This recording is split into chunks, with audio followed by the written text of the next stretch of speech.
Deep in a dense forest, a huge bear owned a honey shop. The bear was extremely stingy and bad-tempered. Whenever the animals of the forest passed by his shop, their mouths would water at the sight of the sweet honey jars. One day, a little rabbit cleaned all the honey jars until they sparkled. When he finished, the rabbit said, "Grandpa Bear, I've made all your jars shine. Now could I please have a little honey?" The stingy bear got angry and replied, "Honey? Do you have any money?" The rabbit sadly said he didn't have any. The bear then chased him away, saying, "You want honey without money? Just smell it instead. Haven't you heard, smelling is half the eating? If you smell it, that's like eating half of it." With no other choice, the rabbit sat by the roadside at the edge of the forest and began to cry. Just then, the cleverest animal in the forest, a fox, was passing by. Seeing the rabbit in tears, the fox listened to the whole story.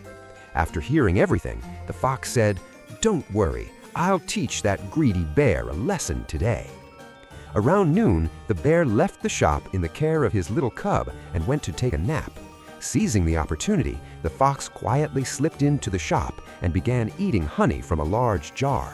The bear cub angrily shouted, "Hey, who are you? Why are you eating our honey?"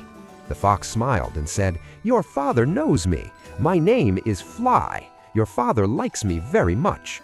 Not believing him, the cub shouted to his father, "Dad, Dad, wake up! Fly is here eating all the honey." Half asleep, the bear assumed it was just an ordinary buzzing fly sitting on the sweets. Without even opening his eyes, he muttered, "Oh, it's just a fly. Let it eat, let it eat. Why are you making such a fuss over a tiny fly?" Then the fox turned to the cub and said, "You heard your father. He told you to let me eat." With that, the fox took the jar full of honey and left the shop. He shared the honey with the rabbit and his friends. After some time, the bear awoke and saw the jar was empty. Furious, he asked his cub, "Where did the honey go?" The cub replied, "But Dad, you told me to let Fly eat the honey. That big fly took everything and left." Only then did the bear realize he had been tricked. Holding his head in frustration, he said, "Oh no, you may be foolish, but I'm an even bigger fool for leaving you in charge of the honey." From that day on, the bear never dared to cheat anyone again.